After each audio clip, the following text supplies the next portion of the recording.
praise Lord. Ikaw lang, Diyos, ang aming papupurihan. Magpakailanman, karapat-dapat ka pong purihin at sambahin namin, Diyos. Amen. We give you glory, Lord. Let's sing. Ipagsamba, tanging sa'yo lamang, Diyos na makapangyarihan, magpakailanman. Ang pag-ibig mo'y sapat sa kanino man, pagkat di ka nagbabago, magpakailanman. Kay aking sasambahin, aking sasambahin, ngalan mo'y sasambihin, pagkat pag-ibig mo ang siyang mahalaga sa'kin. Sa gitna ng kalungkutan, ika'y papupurihan, pasasalamatan magpakailanman. Amen. Sa iyo lang po ang aming papuri, aming Diyos. Amen. Let's sing. Pagpapuri, pagsamba, tanging sa iyo lamang, Diyos na makapangyarihan, magpakailanman. Opo, ang pag-ibig mo'y sapat sa kanino man, pagkat di ka nagbabago, magpakailanman. Ika'y aking sasambahin, ikaw aking sasambahin, ngalan mo'y sasambitin, pagkat pag-ibig mo ang siyang mahalaga sa'kin. Sa gitna ng kalungkutan, ika'y papupurihan, pasasalamatan magpakailanman. Ika'y aking sasambahin, ika'y aking sasambahin, ngalan mo'y sasambitin. Yes, Lord, pagkat pag-ibig mo ang siyang mahalaga sa'kin. Sa gitna ng kalungkutan, ika'y papupurihan, pasasalamatan magpakailanman. Minsan pa, ika'y aking sasambahin, ika'y aking sasambahin, ngalan mo'y sasambitin, pagkat pag-ibig mo ang siyang mahalaga. Salamat po aming Diyos. Sa gitna ng kalungkutan, ika'y papupurihan, pasasalamatan magpakailanman. Pasasalamatan ka namin, aming Diyos. Pasasalamatan magpakailanman. Pasasalamatan ka. Pasasalamatan magpakailanman. Pagkat handog mo ay kapayapaan, handog niya ay kagalakan. Yeah! Handog niya ay kalakasan, sa bawat pusong napapagay. Kaya't ang awit ng papuri, awit ng pasasalamat, at ang awit ng pagsamba. Sa iyo lamang aming Diyos, para sa Kanya. Yes, Lord. Woo! May galak. May galak. Yeah! May saya. Matuwa sa piling ng Diyos, sapagkat hirap ng puso ay naglalaho. May awit, may sayaw, at papuri para sa Diyos. Lahat pinagpala mo po kami, Lord. Pinagpala niyang lubos. Handog niya ay kapayapaan, handog niya ay kagalakan, handog niya ay kalakasan, sa bawat pusong napapagal. Kaya ang awit ng papuri, awit na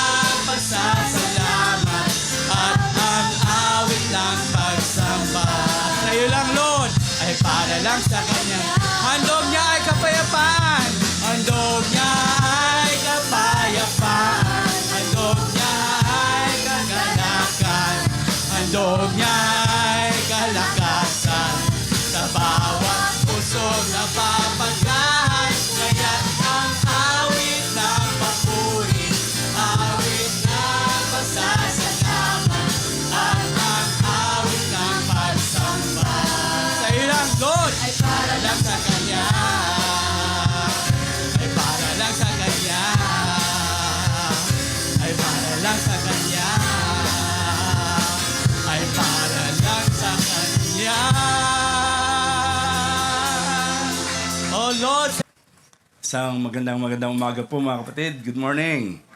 Good morning po. Nangitian niyo na po ba yun yung mga katabi? Ngitian niyo po ulit. Yung ngiting maganda, ano po. Minsan kasi pagka ngiting kaso ano. But this morning, yung pong totoong ngiti dahil tayo po ay nagsasama-sama ngayon para po sa pagsamba sa atin pong Panginoong Diyos. Tutuloy po natin yung atin pong pinag-aaralan in the past, ito pong 1 Thessalonians at series po natin na pinag-aaralan. Konting review lang po para po tandaan po natin at bago tayo pumunta sa chapter 4. Sa chapter 1 po ay nag-focus po tayo on the Thessalonians faith, yan, love and hope. At sila po ay alam natin, naging modelo sila sa ibang mananampalataya.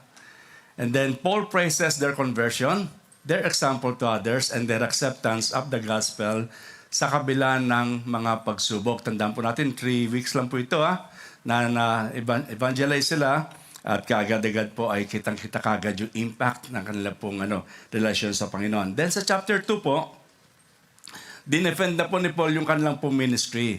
At in-emphasize ni Paul yung sincerity, yung care, yung hard work. Ipinakita rin po ni Paul kung paano niya ipinahayag yung gospel na may kahinahunan at katapangan. Tulad na isang mapagmahal na magulang. Dito po maraming mga issues na lumalabas, pero pinakita po dito ni Paul na hindi, mahal ko kayo. At ginawa natin yan lahat upang ganyan nga maitayo ang church dyan sa Thessalonica.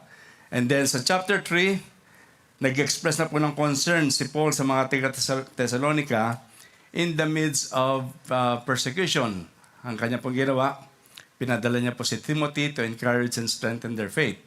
At nagagalak siya sa mabuting balita na kanya pong tinanggap mula sa kanilang katatagan. Hanggang doon po tayo, nakita natin yung good news na natanggap po ni Paul at masayang-masaya po si Paul. At ang ating pong pag-aaralan ngayon pong chapter 4, ay napaka-practical. Sa totoo lang po, ito ay magiging mahirap pakinggan. Masakit po minsan ito sa puso, mahirap pakinggan. Lalo na po when it comes to matters of our heart and our flesh, sa ating pong laman. Dito po sa chapter 4, he encourages the Thessalonians to please God in a practical way. Kaya po ang ating pong theme ay pleasing Him. At kapag narinig po natin salitang pleasing Him, parang simple lang naman yon. Paano malulugod ang Panginoon? Pero ito po by nature, we all know that we are very committed to our own happiness. Gusto laging talaga natin masaya tayo.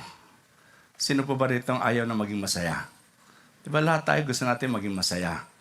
Sabi nga ng isang politiko, gusto ko lagi masaya ka. Diba? Happy ka, ayaw na happy ka. Ewan ko kung happy talaga sila. Agree naman tayo lahat doon po. Kahit na tayo ay mananampalataya, may likas po tayong pag-uugali na gusto nating mapasaya ang sarili natin. Gusto natin lagi masaya ang sarili natin. In fact, gigising tayo ng umaga at pagising natin sa umaga, hindi natin ito namamalayan pero isipin natin, ay nako, ngayon nga pala kami magkikita ng mga kaibigan ko. Masaya itong araw na ito. Ay, nako, makaka-attend na ako sa kasal na yan ito. Ang saya ko ngayong araw na ito. At kadalasan naisip natin, what will make me happy today? What will make me happy today?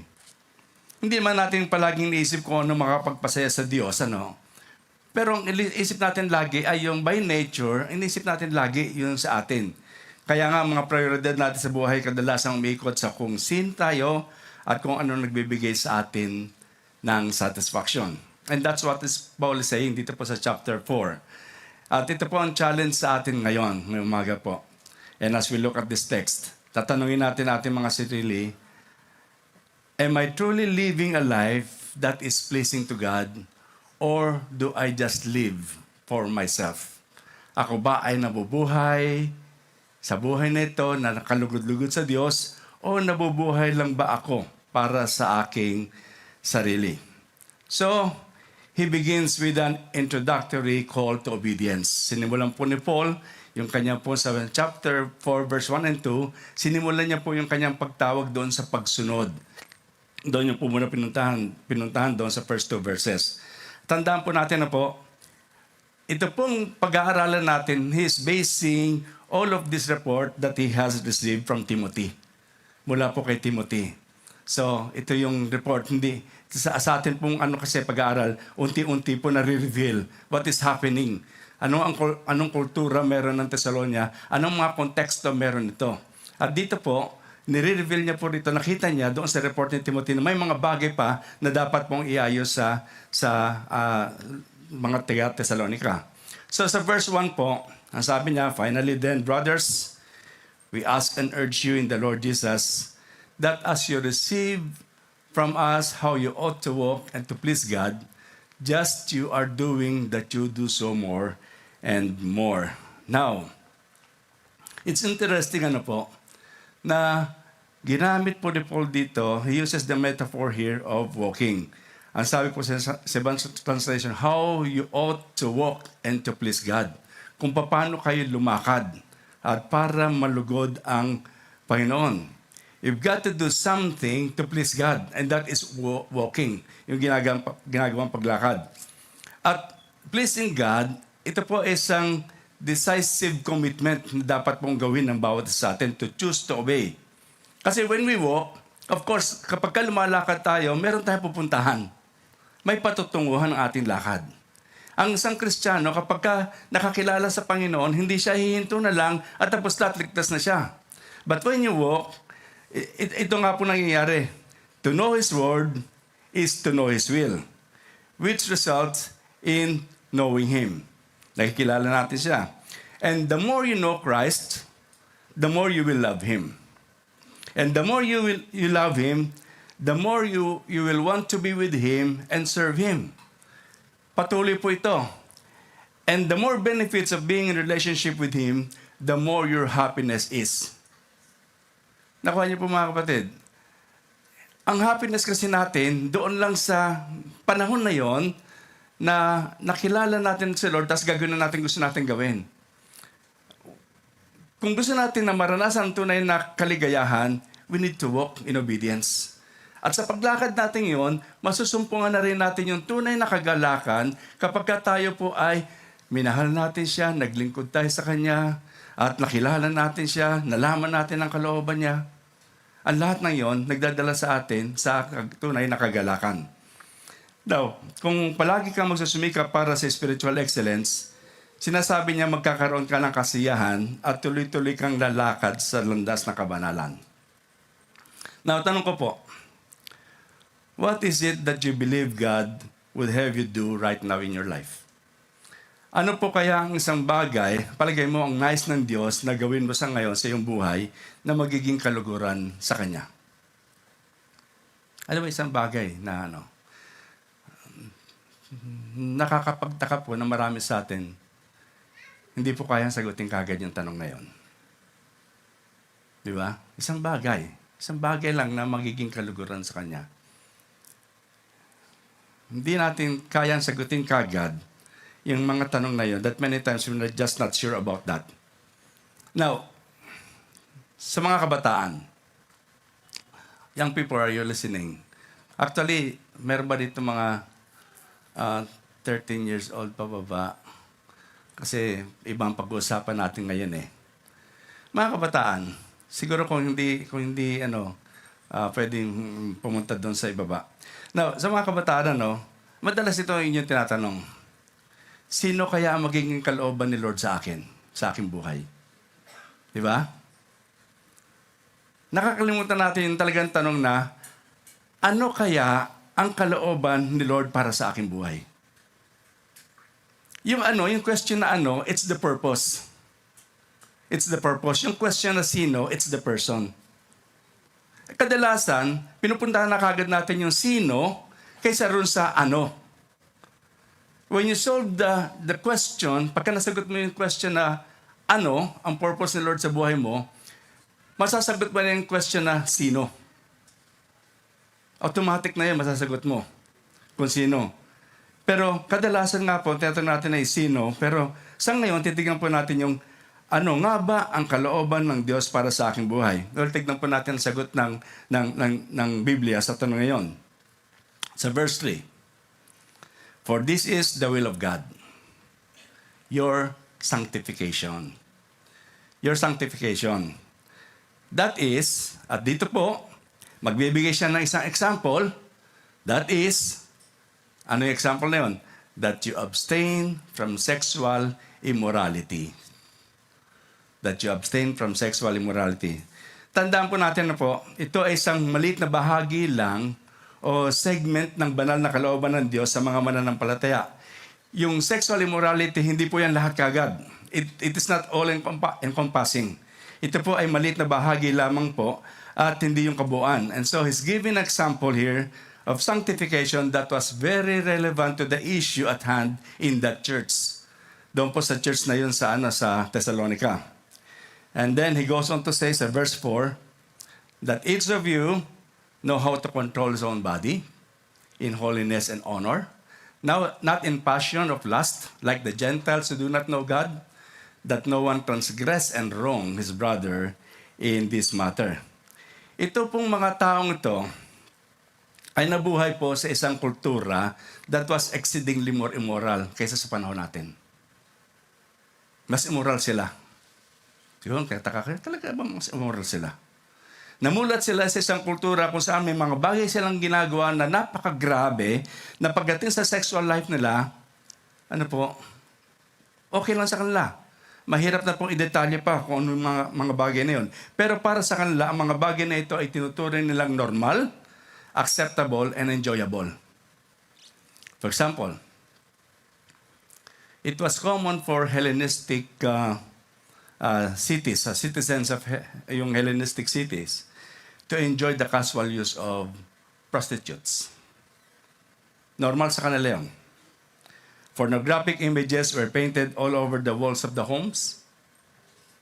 In fact, some of the ruins that you can find today still have those types of pictures and scenes on the walls.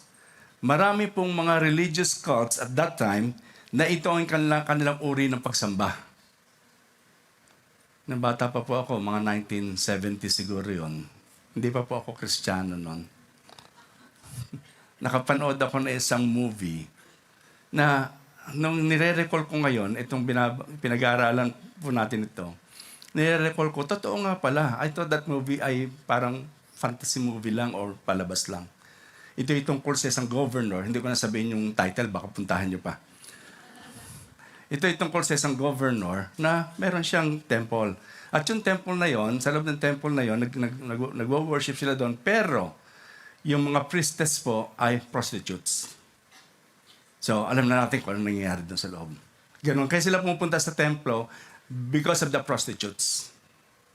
Ganon po sila kagrabe sa kanilang kapanahunan. And this is the culture they lived in. Sexual activities outside the bounds of marriage were expected.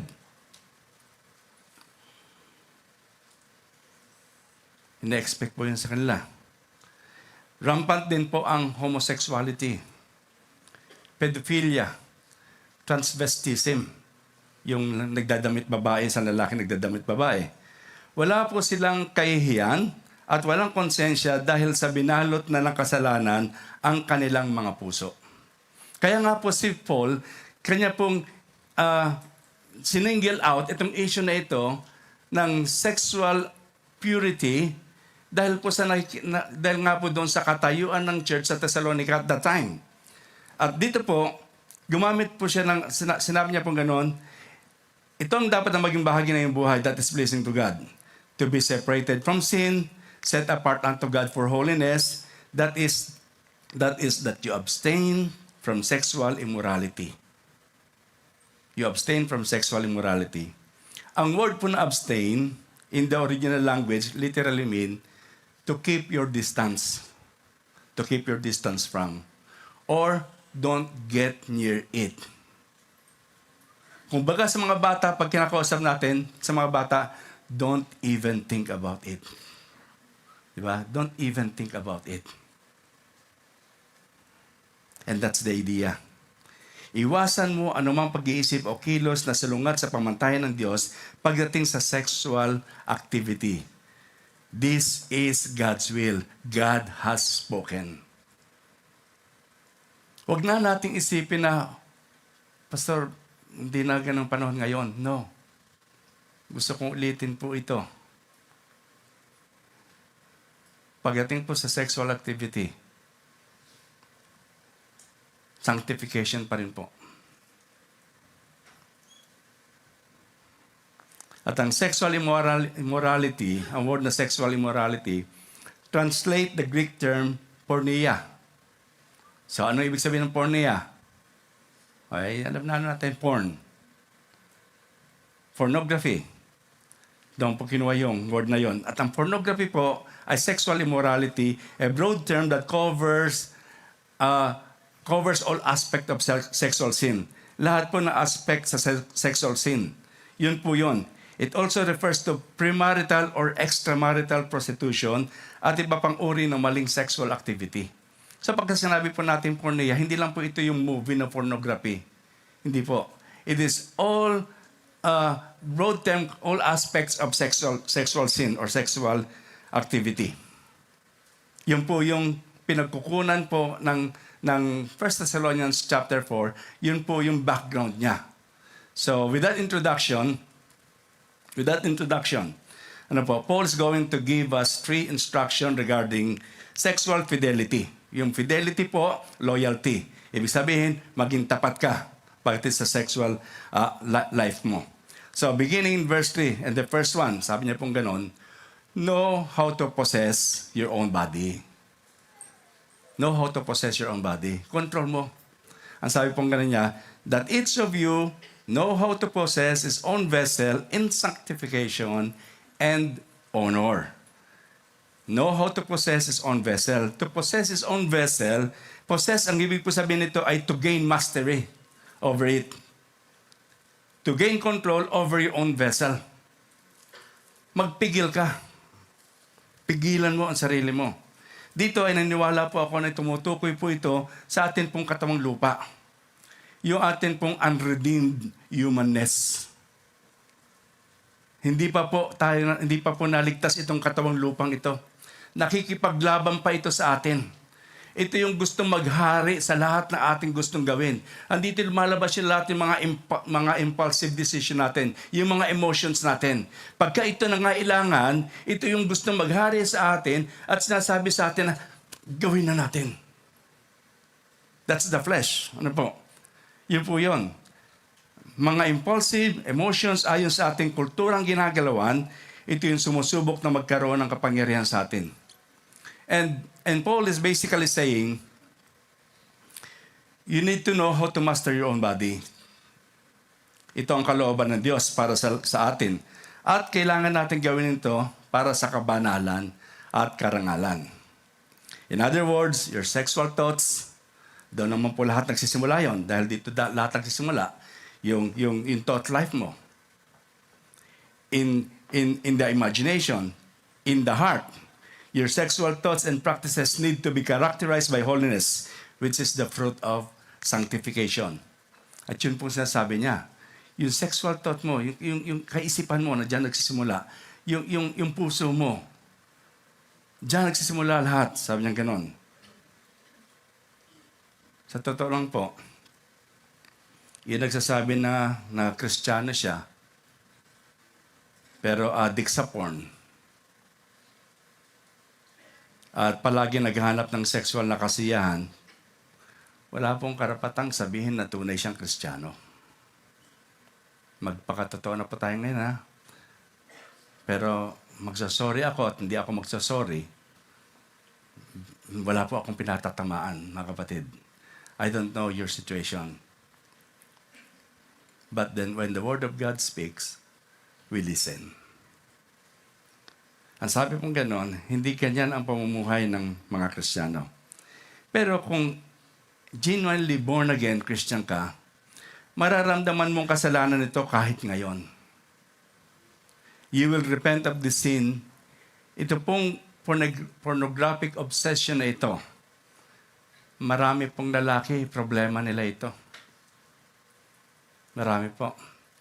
Sino po may problema sa inyo? Ay, hindi ako magkatanong.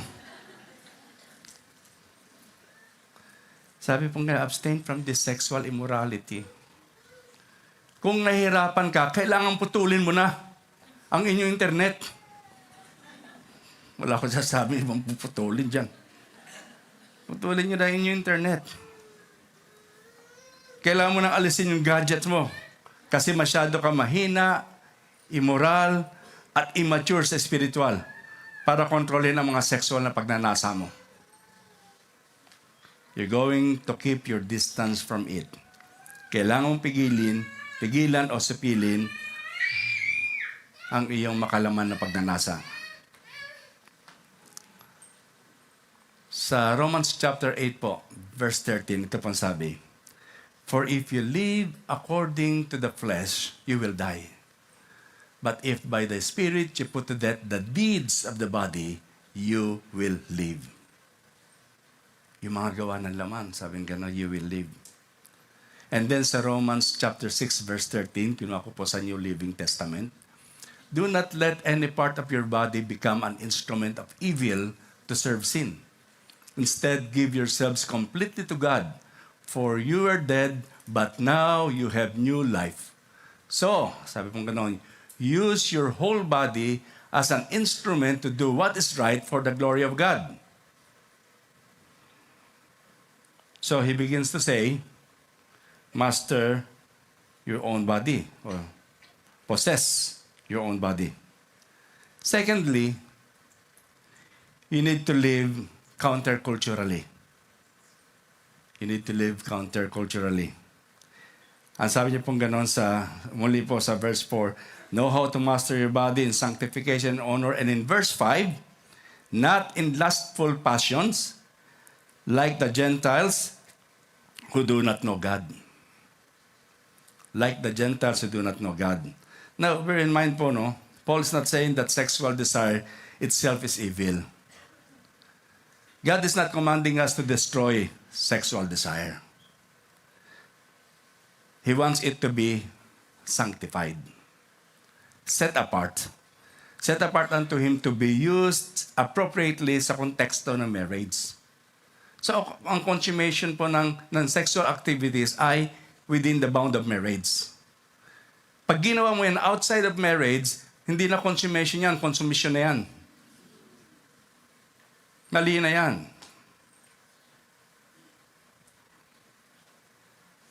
Because God's idea is sexual purity. Ang idea po ito ng Diyos ay faithful in marriage, abstinence in singleness. Mga kabataan, faithful in marriage, abstinence in singleness. Anong Tagalog na abstinence? Huwag gawin. Mag-abstain. Humiwalay. Don't even think about it. He wants us to get it under control, otherwise you end up living like, kasi tulad mo sinabi niya, the Gentiles who do not know God.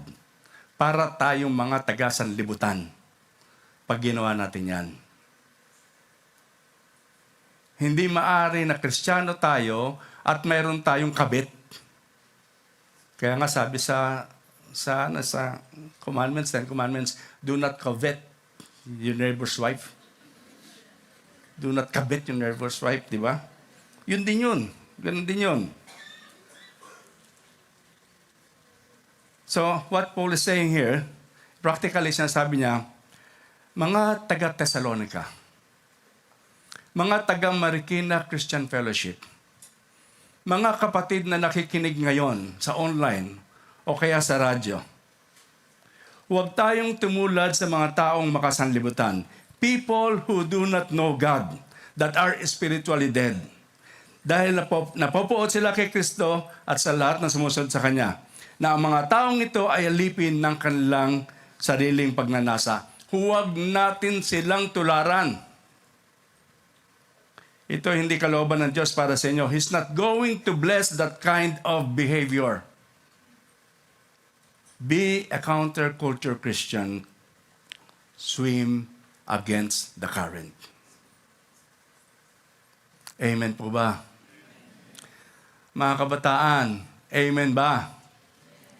Ay, parang mahina. Parang hindi kayo makaswim against the current Amen ba? Ay, hina pa rin. Kumbinsido ka na ba ng pastor sa amen nila? Amen!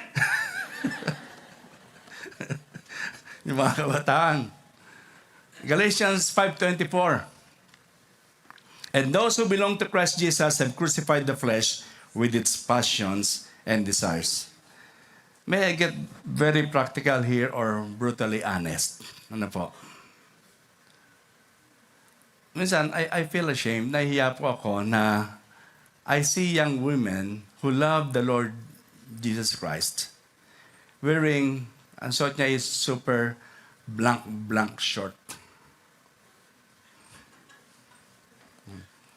Alam niyo mga babae, di ba, meron kayong blank short.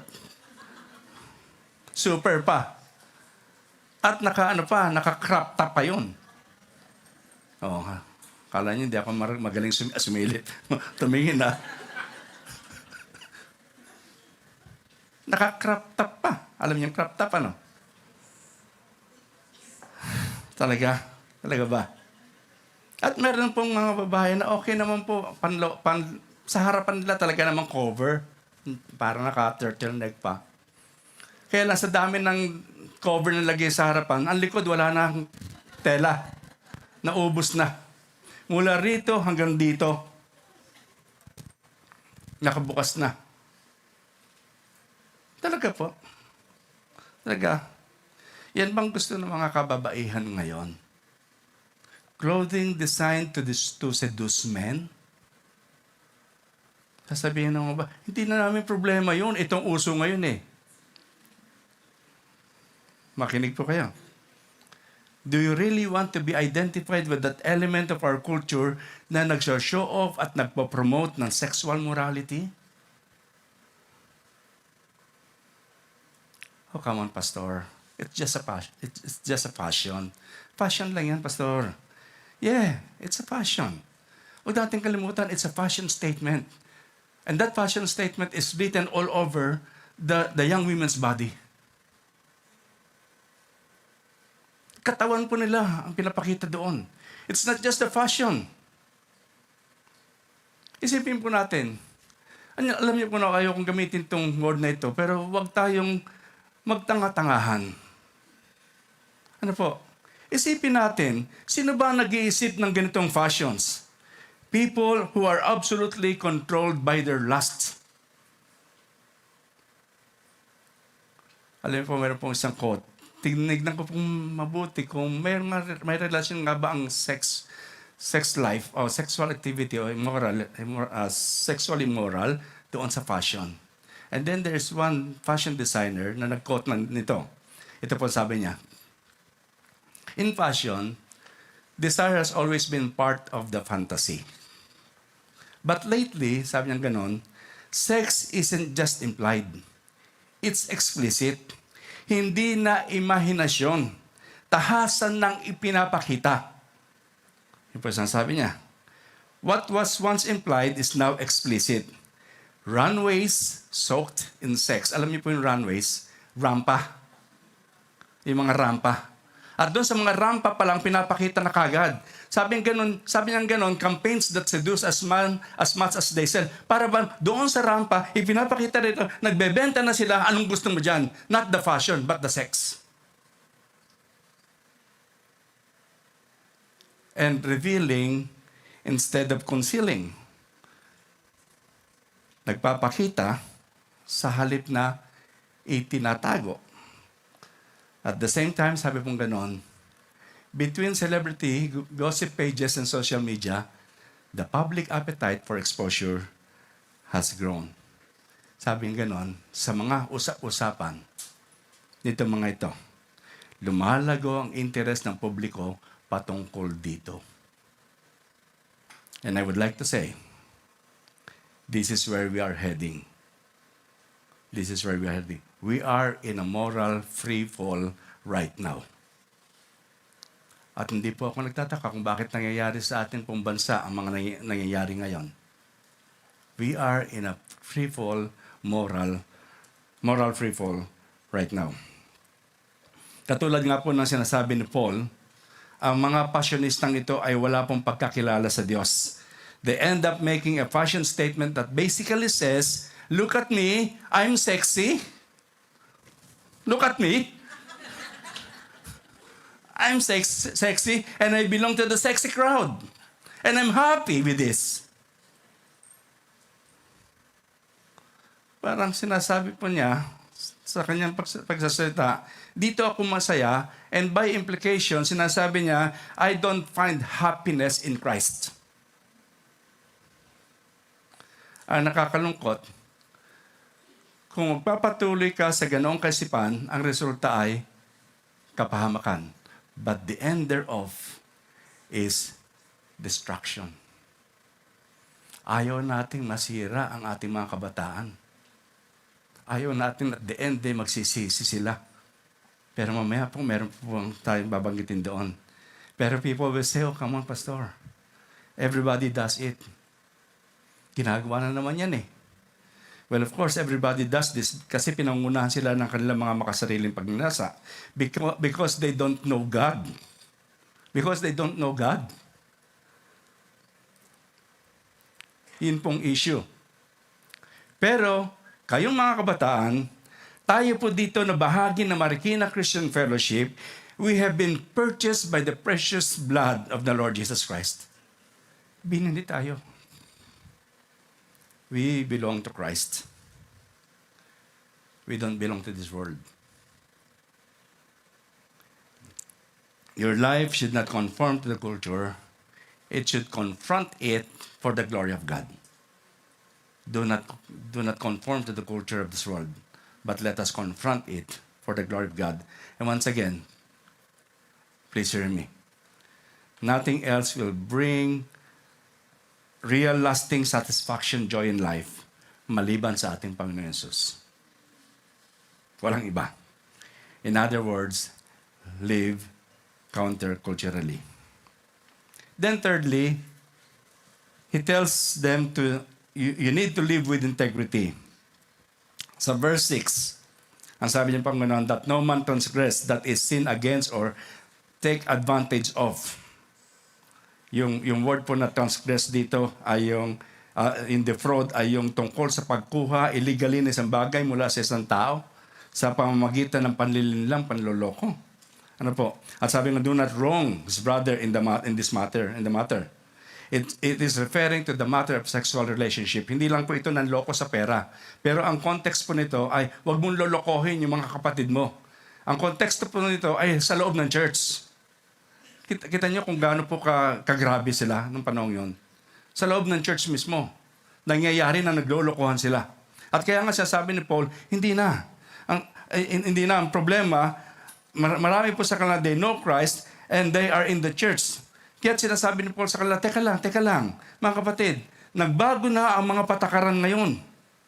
When you claim to know Christ and wants to live a life that is honoring to Him and pleasing to Him, you must never derive sexual pleasure from another believer who is not your spouse. Yun po sinasabi ni Paul. Pero sa atin din po, hindi lang po another believer. Hindi mo kailangan magkaroon ng sexual relationship labas sa inyong pag-aasawa. It's violating the trust of that person's spouse and so forth. At ito ang gusto ng Diyos na gawin natin. Huwag tayong mamuhay tulad ng sanlibutan. Huwag natin pagsamantalahan ng ibang tao para sa sariling kaligayahan. Huwag mong gamitin yung pagkagwapo mo para makadami.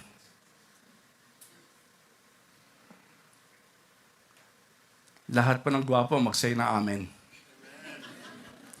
Yun, meron.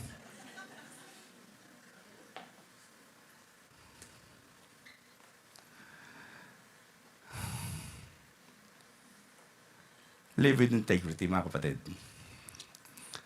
Huwag tayong mamuhay tulad ng sanlibutan. Huwag nating pagsamantalahan ng ibang tao para sa sariling kaligayahan.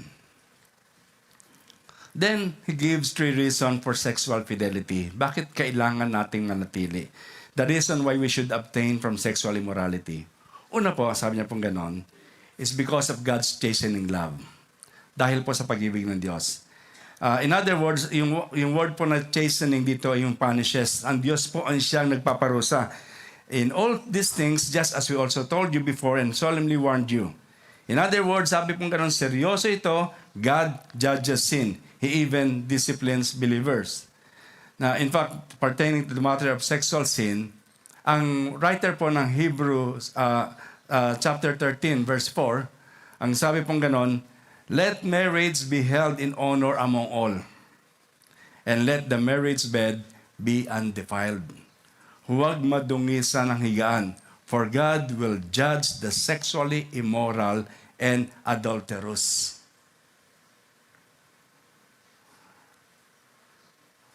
Mga kapatid, napakahalaga po niyan. Lalo na po yung mga young professionals natin o kaya mga professionals, mga adults natin na may mga asawa na.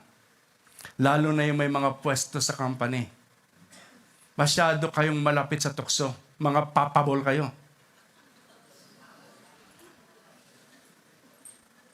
At totoo po yun.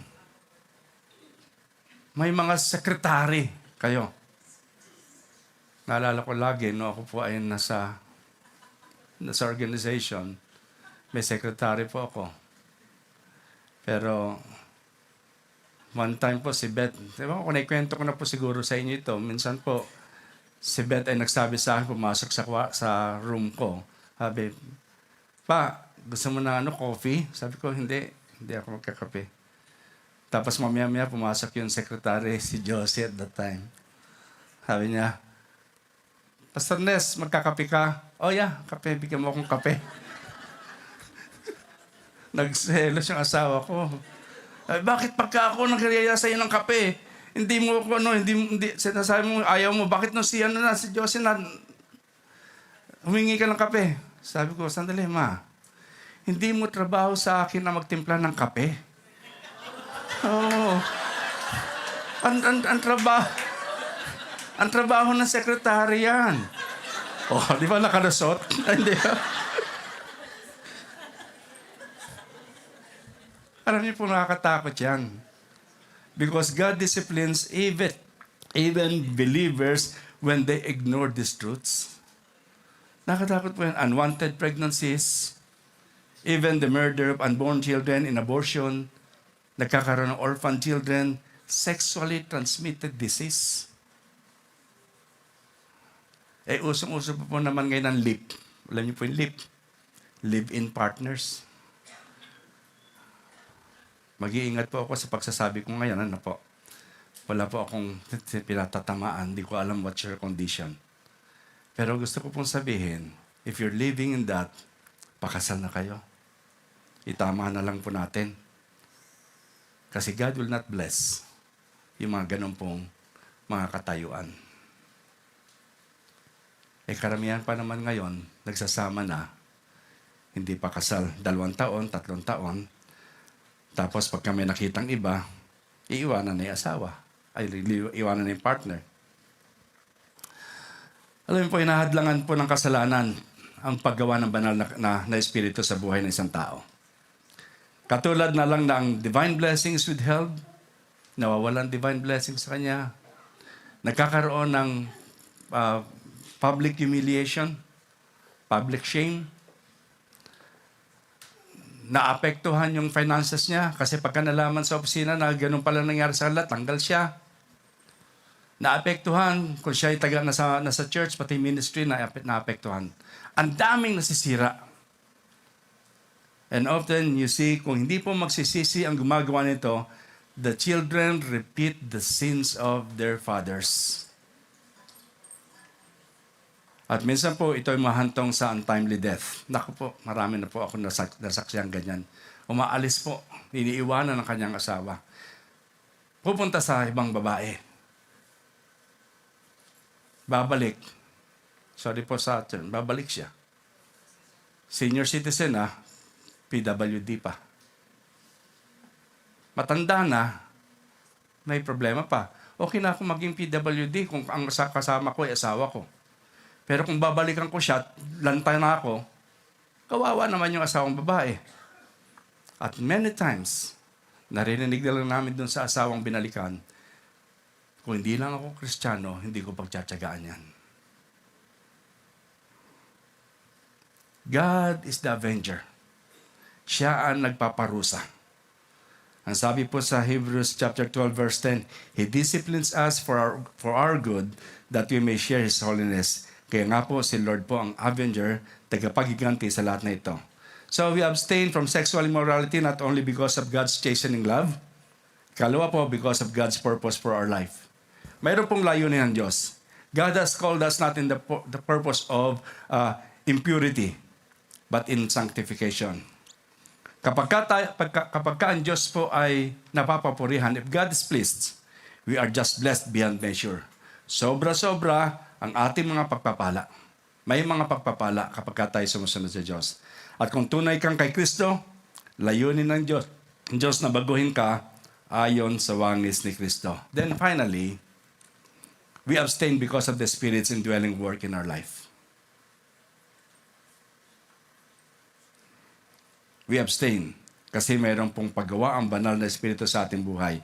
Ang verse 8 po, So he who rejects this is not rejecting man, but the God who gives His Holy Spirit to you. Mga kapatid, sa practical na salita, itong sinasabi ni Paul. Narinig natin ang mensahe ngayon. Mga kabataan, narinig niyo ang mensahe ngayon. Mga adults, tayong lahat dito po sa MCF. Narinig natin ang mensahe ngayong umaga. Sinasabi niya po na kung narinig natin ang mensahe ngayong umaga and you are convicted of the message at babaliwalain ang lahat na ito, ibig sabihin, tinatanggihan natin ng Diyos mismo, siya nagkaloob sa atin ng banal na Espiritu upang magbunga tayo ng bungang kalugod-lugod sa Kanya na maging katulad ni Kristo. Tinatanggihan natin yon. Yung pwedeng gawin ng Diyos sa buhay natin. Yung pamumunga natin spiritually. At hindi lang po yun yung maging katulad tayo ni Kristo. So, possess your own body. Live counterculturally. Live with integrity. Bakit po? Because of God's chastening love. Mahal ka ni Lord. Mahal ka ni Lord. Kahit nasa ngayon, sa sitwasyon mo ngayon, if you are not right before God in this issue of sexual immorality, you can make yourself right before God. Hindi pa huli. Because of God's purpose for your life, may layunin ng Diyos. Your sanctification, that is, you please God. At sabi nga pong ganun sa word, and whatever you do, whether in words or in deed, do all in the name of the Lord Jesus, giving thanks through Him to God the Father. Manalangin po tayo, let's pray. Panginoon, salamat po ng marami sa iyong mensahe ngayong umaga. Kinikilala po namin ang pagtawag mo sa amin sa isang buhay na kalugod-lugod sa iyo. A life that is pleasing to you. Ang mga salita mo dito po sa 1 Thessalonians ay nagtuturo po sa amin to abstain from sexual immorality, to control our bodies in holiness and honor, and not to wrong or defraud our brothers and sisters. Panginoon, we confess that we often fallen short of these commands. Patawarin mo po kami, Panginoon. Katulad po ng naunang panalangin kanina, Lord, humihiling kami lagi ng kapatawaran sa iyo. For the times we have dishonored you with our bodies and our choices. Cleanse us, Lord, by your grace and renew our hearts. Tulungan mo po kami, Panginoon, to walk in holiness, guided by your Spirit, that we may live lives pleasing to you. Salamat po, Lord. Continue to bless us even as we continue sa pagpunta po sa amin pong Lord's Supper ngayon. Sa iyong kapurihan, in Jesus' name, Amen. Amen. Amen.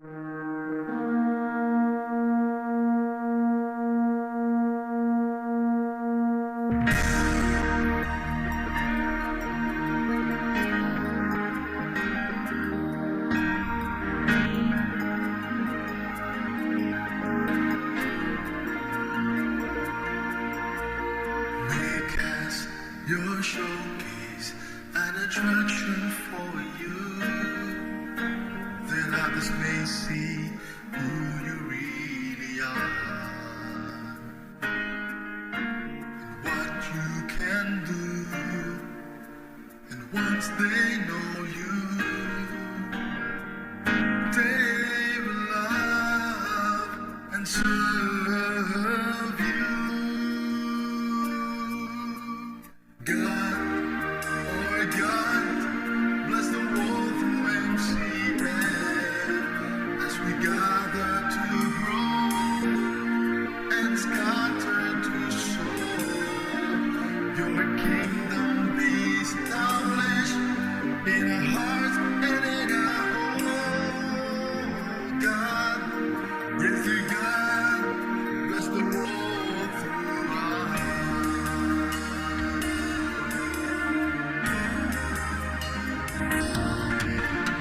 Let our hearts be your service arm. Now disciples later desire. Quality living and abundant blessing. Commenting when the spoon of love and of faith. God, oh God, bless the world through MCM as we gather to grow and scatter to